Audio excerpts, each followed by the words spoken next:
ಯಾವ್ಯಾವ ರೀತಿ ಕೇಳಿದ್ರು ಆ ರೀತಿ ಆ ಘಟನೆ ಬಗ್ಗೆ ವಿವರಣೆಯನ್ನು ಕೊಟ್ಟಿದ್ದೀನಿ. ನಾನು ಇದ್ರ ಬಗ್ಗೆ ಈಗಲೇ ಮಾತನಾಡಲಿಕ್ಕೆ ಬಯಸೋದಿಲ್ಲ. ಇದರಲ್ಲಿ ಪ್ರತಿಷ್ಠೆ ಆಗಲಿ ಅಥವಾ ಇದರಲ್ಲಿ ರಾಜಕಾರಣ ಆಗಲಿ ಅದನ್ನು ನಾನು ತರಲಿಕ್ಕೆ ಬಯಸೋದಿಲ್ಲ. ಇದು ನನ್ನ ಸ್ವಾಭಿಮಾನದ ಪ್ರಶ್ನೆ, ಒಬ್ಬ ಹೆಣ್ಮಗಳಿಗಾಗಿರುವಂಥ ಅನ್ಯಾಯದ ಪ್ರಶ್ನೆ. ಇದ್ರ ವಿರುದ್ಧ ನಾನು ಹೋರಾಟ ಮಾಡ್ತೇನೆ.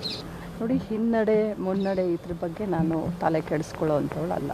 ಕಾನೂನು ಚೌಕಟ್ಟಿನಲ್ಲಿ ಸಭಾಪತಿಗಳಿದ್ದಾರೆ, ಕಾನೂನಿದೆ. ಕಾನೂನು ಚೌಕಟ್ಟಿನಲ್ಲಿ ಏನೇನಾಗಬೇಕು ಇವ್ರು ಮಾಡ್ತಾರೆ, ಸಭಾಪತಿಗಳಿದ್ದಾರೆ, ಅವ್ರು ಏನೇನು ಮಾಡಬೇಕು ಅವ್ರು ಮಾಡ್ತಾರೆ. ಬಟ್ ನನಗೆ ಅನ್ಯಾಯ ಆಗಿರೋದ್ರ ವಿರುದ್ಧ ತಾವೆಲ್ಲರೂ ಕೂಡ ನನ್ನ ಪರವಾಗಿ ನಿಂತ್ಕೊಳ್ರಿ ಅಂತ ಕೇಳಲಿಕ್ಕೆ ಬಯಸ್ತೇನೆ. ಒಂದು ಹೆಜ್ಜೆ ನಿಮಗೆ ಹಿನ್ನಡೆ ಆಯಿತು, ಒಂದು ಹೆಜ್ಜೆ ಮುನ್ನಡೆ ಆಯಿತು.